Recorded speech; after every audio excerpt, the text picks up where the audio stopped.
What story are you living right now? I've been thinking about The Truman Show. Truman is born into a reality TV show and he slowly realizes that the world around him has been engineered. His wife is chosen for him. His fears are planned to keep him in line. Someone else is controlling his story. Now, I'm not saying that our lives are literally staged. America is not The Truman Show. But so much of what we call normal is shaped by the movies we watched and the shows we stream, our feeds, even the stories we tell in our faith communities. Lately, it feels like different parts of our country are living inside very different stories, maybe incompatible ones. We consume different media bubbles and we're formed into different people.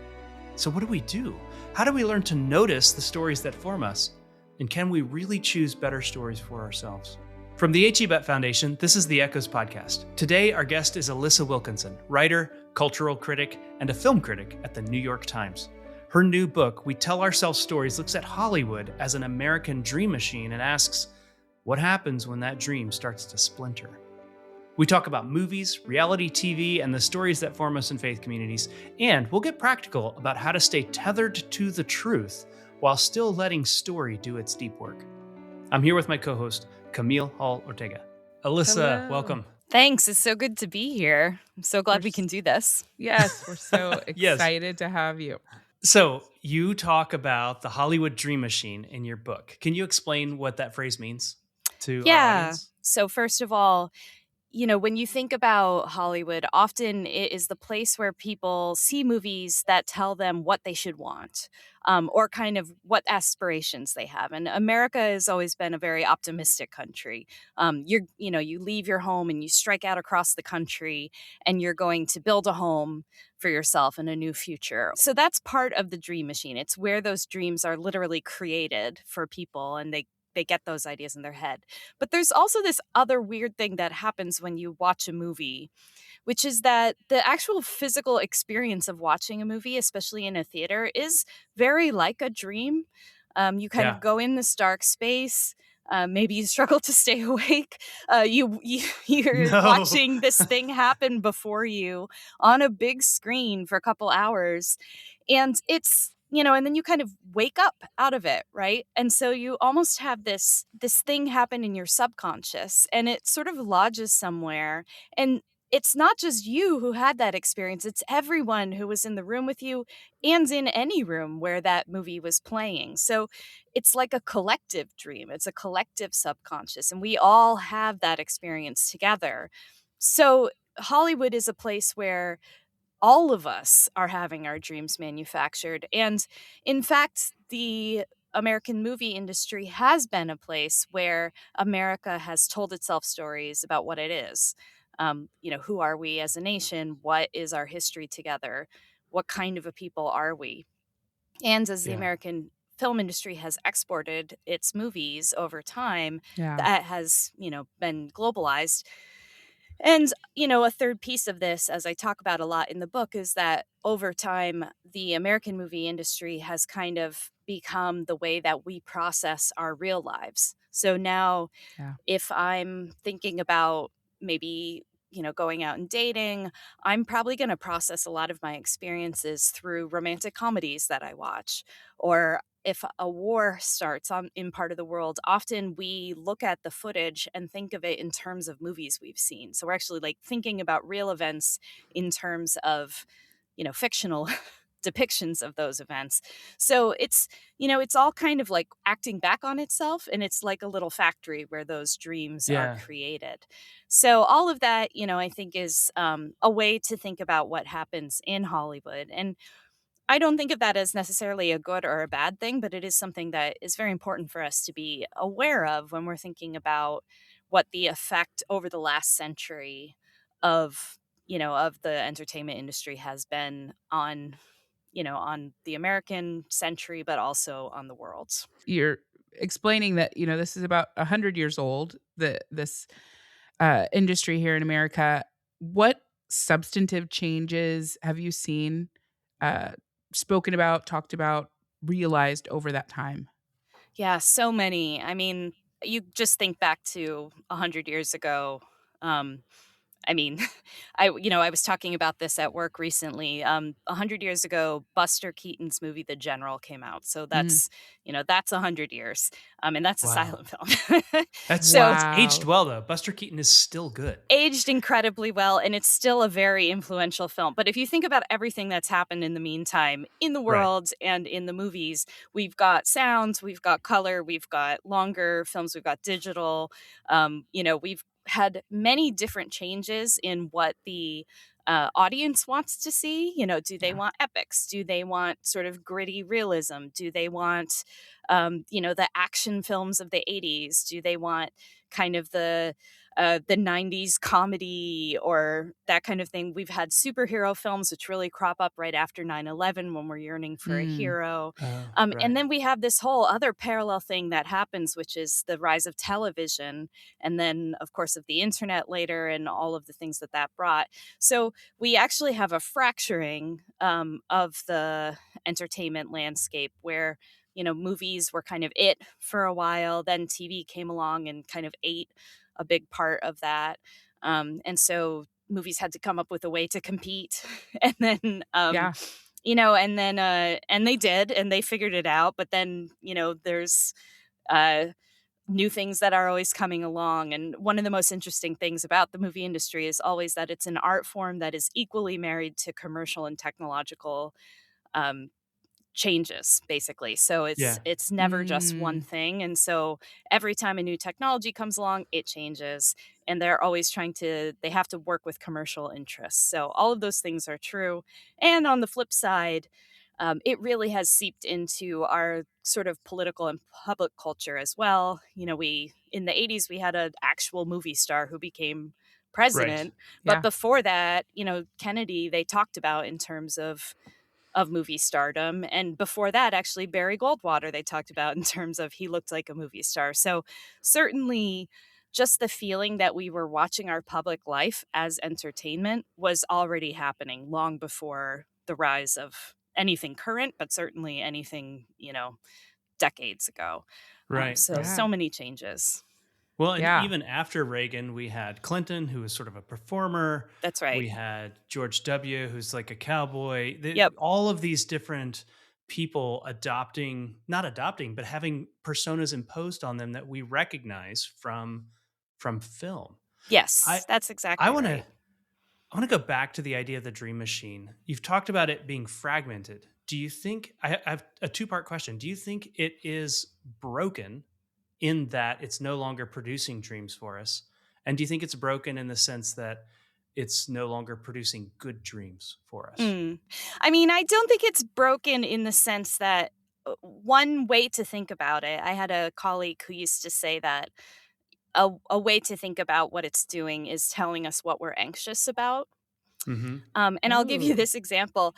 It's actually become kind of a joke among film critics right now that every movie AI is the villain. Like even movies where Interesting. you wouldn't think AI could be the villain. And this has become very, very, very true. I have seen two movies this week where you would never think AI could be the villain, and it was. And I won't even say what they are. Oh, I'm excited to ask you.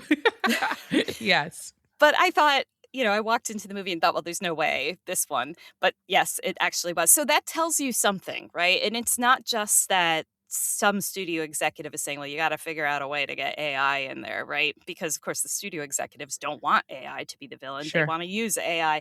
It's just clear that we're all feeling the anxiety and we're trying to work it out together. And that I think that's what we do in our dreams, right? If you're anxious about something, you Oh, go to yeah. bed and it pops up in some weird way in your dream. So there is that kind of subconscious thing that's happening. You're referencing it a bit there, but I'm very curious because I imagine that in this conversation, we'll talk a lot about sort of this dark side of that dream machine.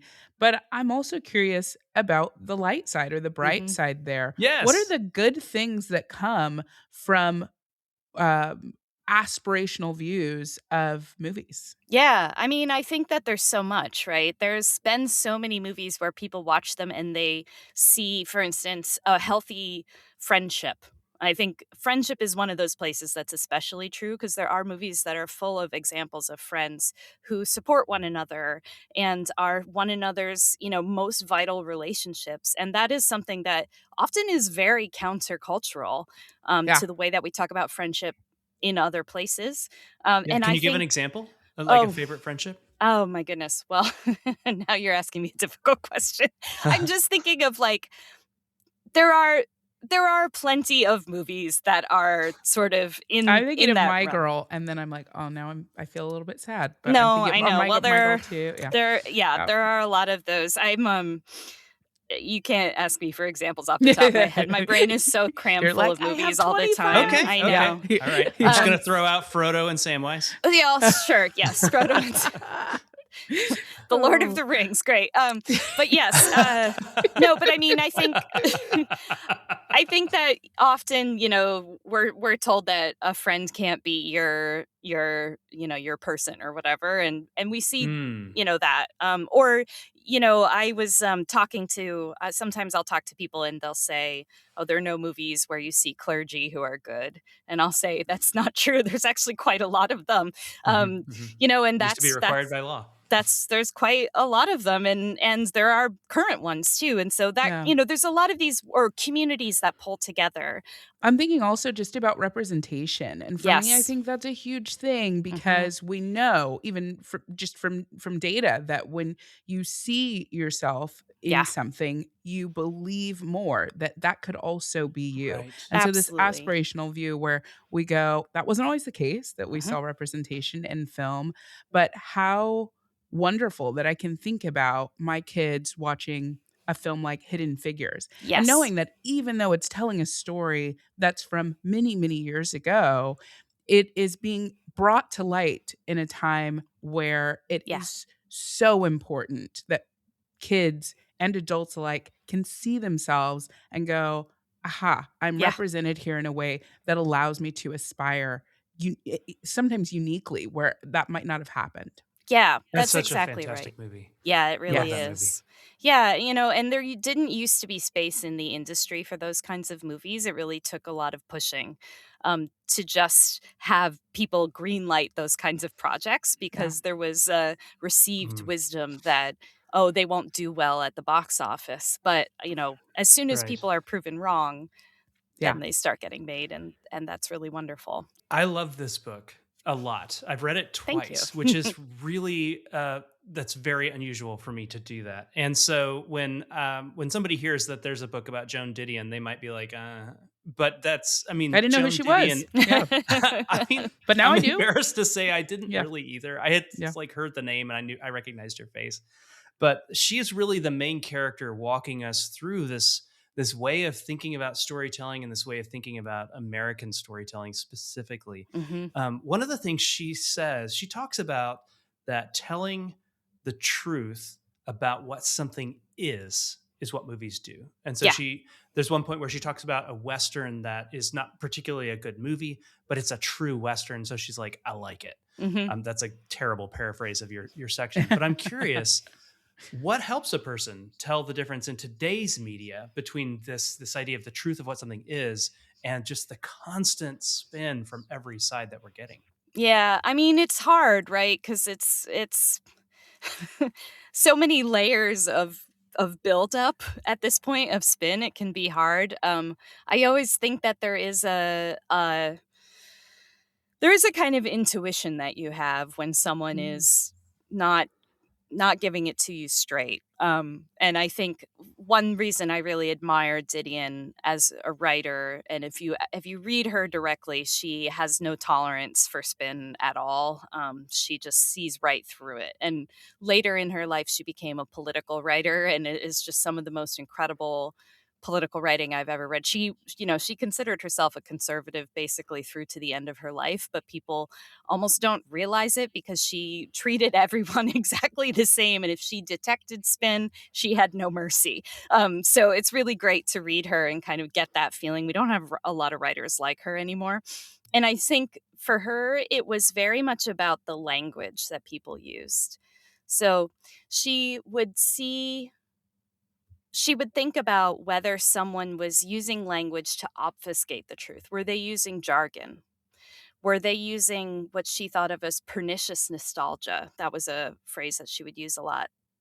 Was she hearing sentimentalization in the language? Were people trying to tell the story of a golden age that never existed? All of these Yeah. things to her were an indication that something was not true. And I think that for her was really important. Alyssa, when people talk about spin, they normally are thinking about like media spin, journalism spin. And what I hear you saying is that through nostalgia, through all of these other things, we actually get spin within our narrative storytelling, our fictional storytelling. Can you talk a little bit Mm. more about that and the role of what we're spinning to each other?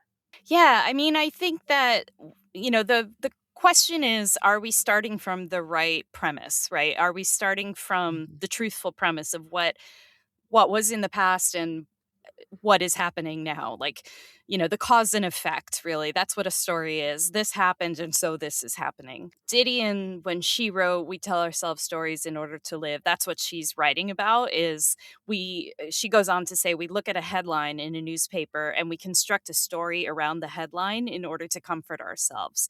So we see something scary happening and we try to come up with a reason for why it's happening, in order to make sense of it, because the Mhm. world is full of scary headlines, basically, and it's completely chaotic to live in a world with disconnected headlines. And so we have to come up with a reason for it. But there's a danger to that because we can invent stories about why things happen in order to comfort ourselves that have no root or basis in the truth at all.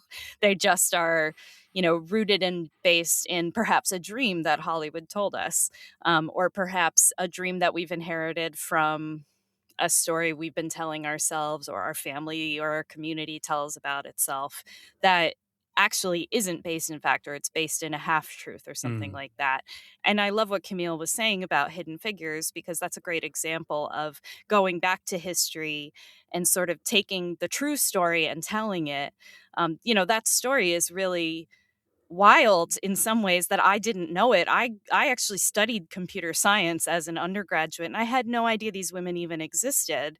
And in a way, that history was hidden from me. Why didn't I know it to begin with? Why Right. wasn't it a part of the canon of, whatever the field or whatever, yeah, that Exactly. kind of thing. Yeah. That's so important. Yep.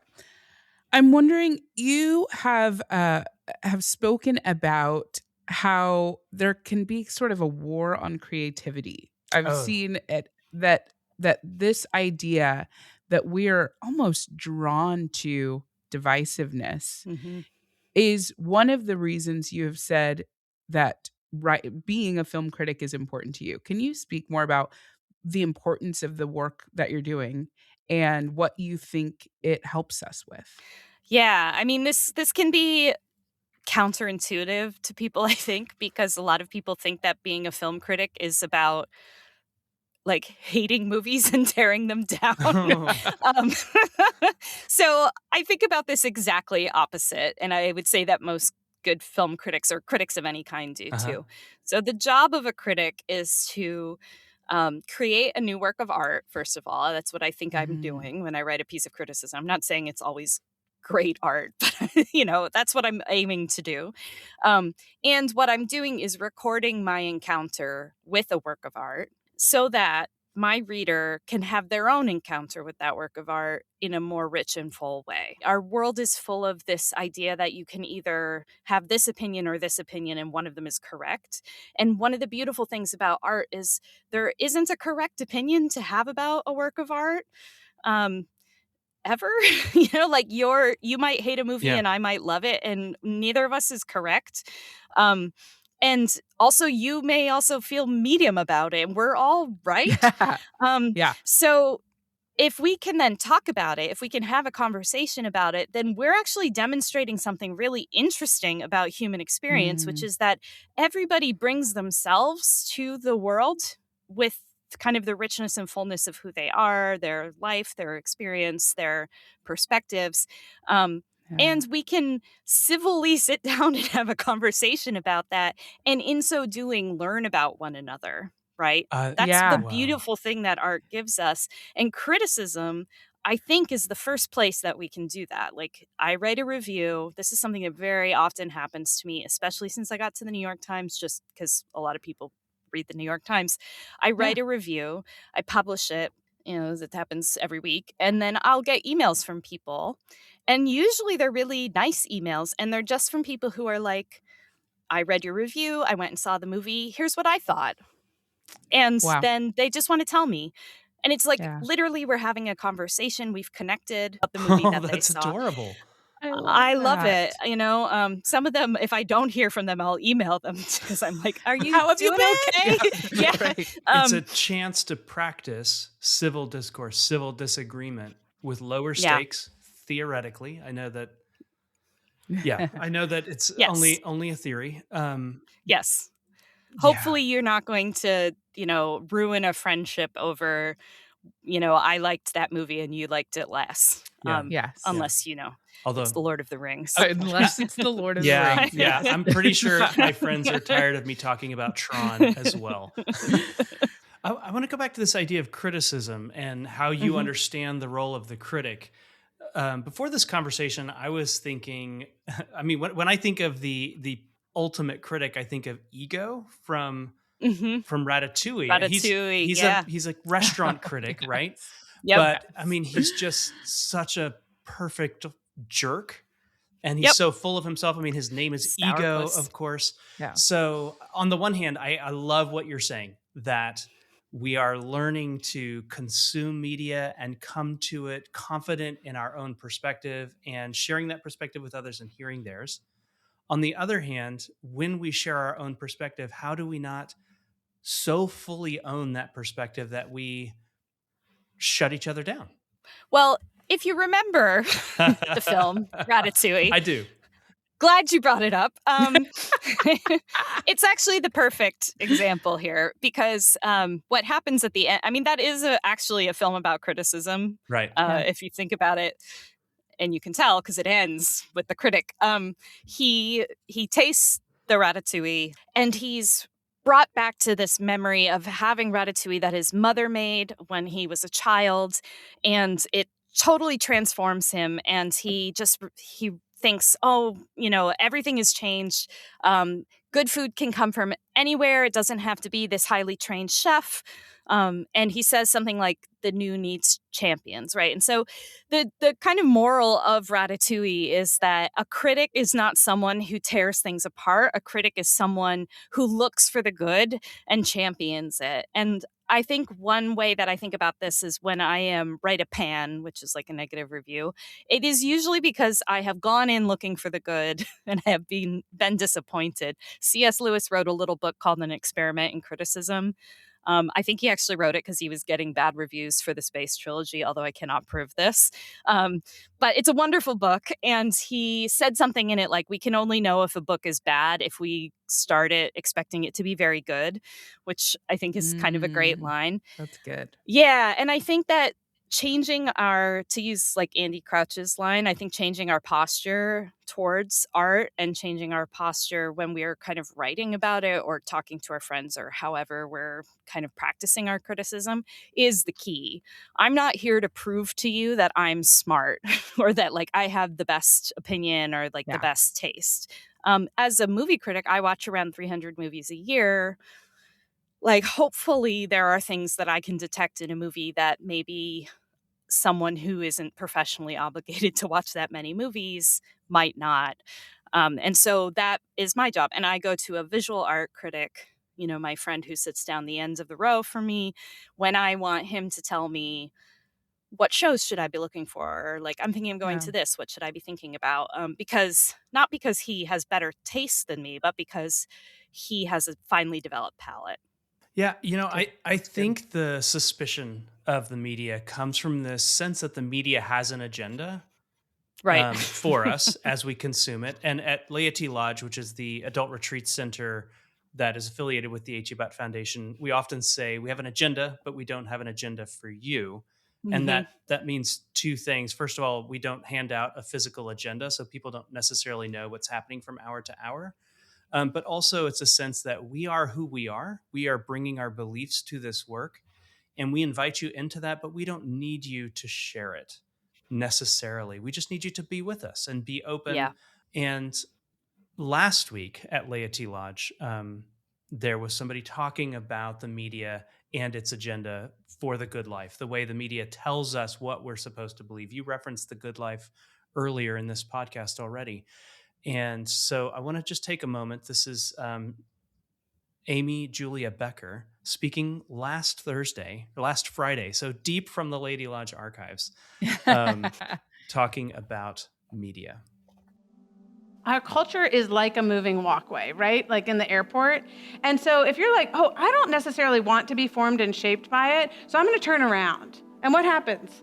Like you keep moving in the direction you don't want to be going unless you are like actively walking against it. And that's what's happening when our imagination is being shaped by the advertisements and images and assumptions that are coming at us all day long. And so our imagination for the good life, I'd say, is primarily shaped by two different kind of realms of imagination. One is materialism. So that's kind of money, beauty, celebrity. So we might say in this version of the good life belongs to the Instagram influencers. The good life belongs to the pop stars or to the investment bankers. But we also have a kind of moralism good life.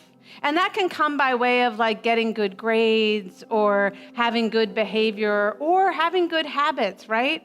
I eat a keto diet, or I go to CrossFit, or I give money away, or I go to church, or these are the ways that I am going to improve myself and know the good life. What do you think, Alissa? Yeah, I mean, she talks about two different versions of the good life there, but just the whole idea, I would love to get your take. There's a essay I write about in the book that Didion published in the New Yorker, I believe in 2000, about Martha Stewart. And this is before kind of the insider trading stuff happened. So it was just when Martha Stewart was becoming a lifestyle brand, and she was the original influencer, really. She was the kind of the first person of her type to turn herself into a lifestyle influencer brand. And she was brilliant at it. And Didion looked at her and saw a woman who had created a website. There's this error in the article of what is this website that you speak of, but she looks at it and she says, why are they here? Like, what are they interested in? Why are they commenting on these like boards devoted to this woman who like sits in her house in Connecticut and makes topiaries? And she realizes that what she represents to people is actually a combination of what Amy Julia was saying there, which is like both an aspirational businesswoman who's kind of got it all together, and also she has this beautiful life, that you just want to be part of, and it's this aesthetic, and she kind of combined the two. And in that way, she says Didion, this is very Didion, but she kind of sees her as the apex of the pioneer woman, of kind of American lore, that she like has the can-do spirit, but she also is like the domestic goddess. And she says that's a story we are taught to want to tell ourselves as like American women of a certain, she's talking about specifically her middle-class white American women, but that's what we're supposed to want to be. But we see it replicated over and over and over again. And I think advertising is the most powerful place that we see it. Because, that's the job of the advertiser. I'm in the middle of a rewatch of Mad Men, which I haven't watched since it first aired. And it's really striking to me on this rewatch that so much of the show is about men trying to figure out what women want so they can sell stuff to them, and slowly coming to realize that maybe women should be the ones trying to sell stuff to women. But, that's tapping into the same thing that entertainment does. And it's no surprise to me that the entertainment business and the advertising business have been slowly merging on one another for decades at this point, to the point where you don't know when you're being sold something a lot of the time because they're packaged so tightly together. Yeah. Like little Reese's Pieces set out for E.T. to follow. Yeah, exactly. I mean, E.T. is such a funny one because there's actually Star Trek figurines in the background And Star Trek was like 5 years old at the time. So it was, I think, the first moment in movie history where merch from a recent movie showed up in a movie. Oh, wow. Yeah, kind of wild. That's really cool. Yeah. You're mentioning something that's making me think of a very hot topic, topic you're talking about kind of when we are affected by something without even realizing it. And it's of course making me think of AI. And we Yes. spoke a little bit about AI, but I think it's so important to dive in here because it's so top of mind for many of us Yeah. and just very timely. I read your piece in the New York Times about can we trust the documentaries that we see? Yeah. And it was troubling Yes. and enlightening and so many things. Can you just talk a little bit about how AI is affecting the world of film and of documentary specifically? And you just speak a little bit to it in general. Yeah, I mean, it's so vast that it's hard to wrap our heads around because even the term AI covers so many different kinds of things. And it's also been kind of like retcons in a sense to cover things that weren't called AI in the past, but now they are so that people will invest in them. But in the article, I was talking specifically about AI video generators, which I think at this point, a lot of people are aware that a lot of the video they see on Facebook, for instance, is not real. Like if you see a cat playing a flute, like that's not real. Didn't happen. That It one's didn't happen. obvious. No. Hopefully. But Yeah. also there's less obvious ones, Right. and it's becoming easier and easier to, mistakenly think that, this video of maybe a priest yelling at law enforcement is real, but it's not real. And it can be harder and harder to discern this. And these videos are being created often to gin up rage basically for clicks Yep. because somebody's going to benefit from it. Um, it's also just very easy to generate real looking video of normal things, of historical footage, or of just like somebody's living room or something like that, of a house on a corner of a street.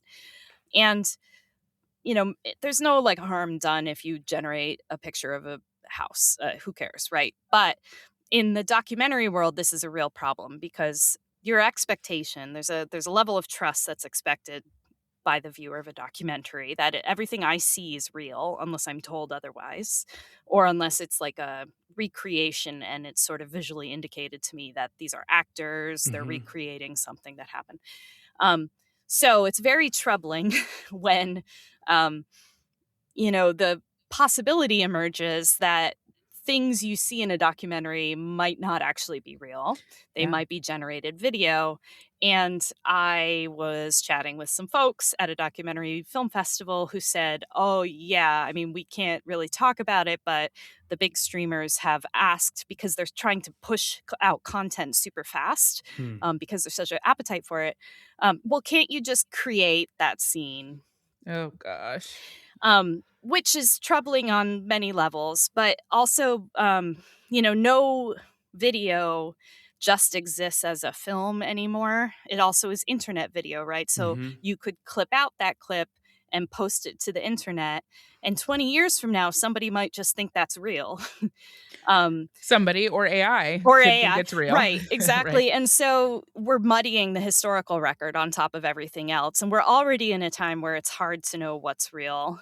But the fact that I really could, in 10 years, not be able to trust a single video I see, or next year or next month, is very troubling. And if you think about all the ways that video is used to, as evidence of human rights abuses around the world or things like that, this becomes very troubling. And there are governments around the world that will try to, use that and sort of say, oh, this is fake. This isn't actually happening. So that's what I was writing about. It was, if you found that troubling, I was steeped in it for about 6 months, and I was calling people who were like, yeah, we don't know what we're going to do.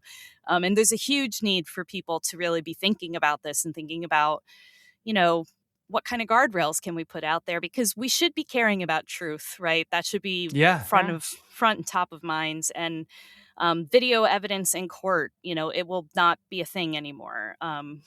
that should matter to us if we care about things like truth and justice.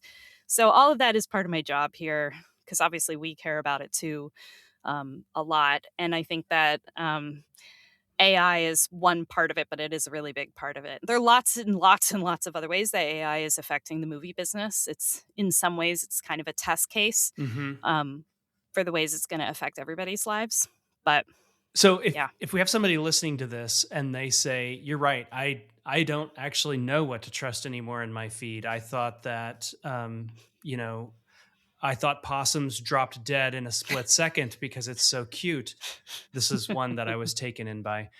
What are some practices? What are some practices you can give us, or you do yourself to help us focus on what is true, what is real, and what is unfiltered or less filtered by these technologies that can just be so confusing? Yeah, I mean, unfortunately, some of it is, skepticism. And I think we as a culture have learned that, in the sense that we learned it around photographs, right? We all became aware of photoshopping at some point, and became Why aware does she that have 3 hands? yeah.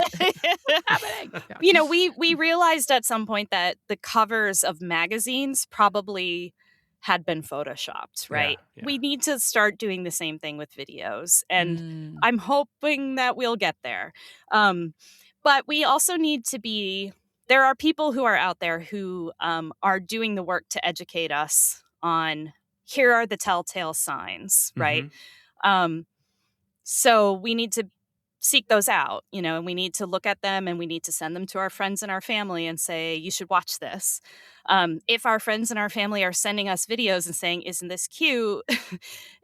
Sometimes you have to say, yeah, but this isn't real, right? And sometimes it's a bummer to do that, but you have to do it. I also see this thing happen, unfortunately, where people will post something and people underneath will say, that's not real, and they'll say, yeah, but I like it, and they'll keep it up. Like, we can't do that. We should draw a hard line and say, this isn't true, I'm taking it down, and I'm going to make another post that says, I posted something, I realized it wasn't true. Yep. Like, here's how I know. Because the more we're doing this, the more we're injecting truth back into the ecosystem, instead of letting the lie be out there. I was just going to say, I know that we're over time, and I feel like we would be remiss if we don't note that at the time of this recording, the Oscars are just around the corner, and sitting with us is a New York Times film critic. Can you just tell us what you're most excited about? Any things that you're really happy that the nom list came out the way it did? Any of your favorites that you want to mention? Any just sad snubs that you've seen? Tell us anything you'd like. Yeah, a couple things. Overall, I thought they were pretty good nominations this year, which I can't say every year, but I have thought the quality of nominations have been going up over the past few years. I hope that people think of the Oscars as kind of handing you a watch list and telling you, like, these are really good movies, and if you haven't seen them, here's some good movies that you might want to see. Instead of being like, oh, they're out of touch with America or whatever, which is the story people like to spin. I think, these are movies picked by people who work in the industry, so they will have seen them, and they're telling you, we think these are the ones that were best this year. I really like, Sinners. I really like One Battle After Another. I think these are great movies, and they're thinkers too. You kind of watch them and you keep thinking about them, and that's exciting to me. And it was exciting to see Sinners in particular be a movie that was one of the most critically acclaimed movies of the year and one of the highest box office earners. That doesn't ever happen or rarely happens. So that was really cool. I was thrilled to see Delroy Lindo get nominated for his role in that film too. I have been rooting for that man for ages, and I screamed on my couch at 6:00 in the morning when that nomination came out. So that was really exciting. I'll tell you one movie that did not make it onto the nominations list, but for some people might be something they might want to seek out, is the movie The Testament of Anne Lee, which is about the founder of the Shaker religious group, which is the splinter group off the Quakers. It's a strange movie. I will warn you, it's a very odd movie. But if you're into kind of odd movies about splinter religious groups, you really couldn't do better than this one. My favorite genre. Yeah. Also, yeah. I grew up near where the Shakers sort of landed when they came to America, and they have beautiful music and furniture and all of that. But it's really about the woman who founded the sect. She had very strange ideas, but if you're kind of into like strange 17th century religious groups, it's a great movie. Totally worth seeking out. Well, thank you so much for that recommendation. I told Marcus and our producer Rob before you were on the call that I have not seen a lot of the movies that are up this year, and I am inspired to I love your idea of this being kind of a list of things that you can go and choose from. So it's really helpful. Yeah, it's a menu, right? It's a menu Yeah. at a good restaurant, and everything you order is going to be good and interesting. And you might like the chicken more than the fish. I am so excited to see Sinners on this list. I love Sinners because it's somehow both very thinky, like you said, but also a popcorn movie. And completely. It's so fascinating to see those things work together, mostly, but it's just really, really good. It is. And, and you take that one and you contrast it with a movie that is also on the list, like Train Dreams, which is like a very small, meditative movie about a guy living his life, in the Northwest. And that's such a wide range of movies to all land on the same list. And that one is equally amazing. So I just think they did a pretty good job picking them this year. All right. Happy. Go Hollywood. We can do this. Yes. Alissa, we have talked a lot about your book, We Tell Ourselves Stories. And it is out now, correct? And coming out on paperback soon. Is that right? It'll be out in paperback in June, but it's out in hardcover wherever you get your books. Yeah, it's also on Audible. If you like audio and reading, I read it. We have Alissa herself reading it. It's quite good. Yes. Yeah, it was really good. Awesome. Well, we hope everyone will pick up the book. And you also have other books I was reading about. I haven't gotten to read Salty. Is that right? That's right. But just tell us a little bit about that one too as we wrap up. Yeah, Salty is a collection of short essays, I guess, about women from history who I admire, artists, activists, writers, but all through the lens of food. And there are recipes and illustrations. It is a very good gift book, but I think is also a real fun read. And I think there's one about zombies too, right? There is. There is. I co-wrote a book called How to Survive the Apocalypse, in which we write about, about the philosopher Charles Taylor, but that's the quiet part. We write about the apocalypse in pop culture and how to survive the apocalypse, which we're attempting to do. So good. Fantastic. Well, I'm just grateful for our conversation today because it really brought so many things top of mind that are timely. These ideas of the stories that we tell ourselves and how we're framing things, spinning things, how they affect us. That's important. It's really important. So just thank you for your work and thank you for being with us. We appreciate it. Thank you. This has been really great. The Echoes podcast is written and produced by Camille Hull-Ortega, Rob Stennett, and me, Marcus Goodyear. It's edited by Rob Stennett and Kim Stone. Our executive producers are Patton Dodd and David Rogers. Our original music is by Johnny Rogers. Special thanks to our guest today, New York Times film critic Alissa Wilkinson. Alissa, do you subscribe to Echoes Magazine? Oh, of course. And you, too, can subscribe to echoesmagazine.org. You'll receive a beautiful print magazine each quarter. It's free. You can find a link in our show notes. The Echoes podcast and Echoes Magazine are both productions brought to you by the H.E. Butt Foundation. You can learn more about our vision and mission at hebfdn.org. If you've enjoyed this episode, follow us wherever you listen to podcasts and be sure to leave a review because it matters.